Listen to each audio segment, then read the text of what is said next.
দেশের দক্ষিণ পূর্বাঞ্চল ও উত্তর পূর্বাঞ্চলে বন্যা উপদ্রব এলাকায় পানি কমেছে অত্যন্ত ধীর গতিতে। এতে এখনও পানিবন্দী রয়েছে লাখ লাখ মানুষ।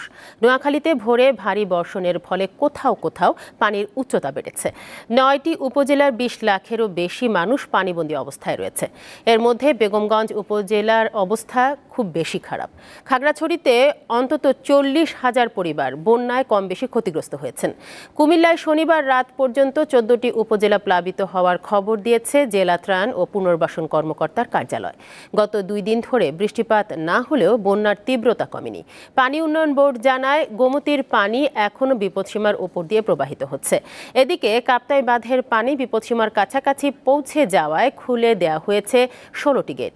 সকালে বাঁধের 16টি গেট 6 ইঞ্চি করে খুলে দেওয়া হয়।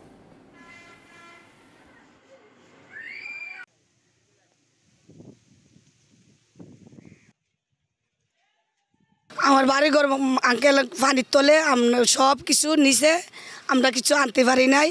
আমরা যে 4-5 দিন ধরে আমরা উপরে আছি। আমাদের এখানে 50টা পরিবারের মতো আছি। আমাদের চালের উপর পানি, আমরা কোনো দিকে কোনো জিনিস বাই করতে পারি নাই, কোনো কিছু বাই করতে পারি নাই। ছেলে মেয়ে নিয়ে খালি রাস্তায় উঠছি। ওর পাতলা পায়খানা হয়েছে, পুরো পানি পানি হয়ে গেছে। এরপরে মানে পুরো চোখ মুখ ফাটে গেছে, হাসপাতালে নিয়ে ভর্তি করে। বন্যা পানি উঠে যাওয়ার কারণে বাচ্চা অসুস্থ হয়ে গেছে ডায়রিয়াতে।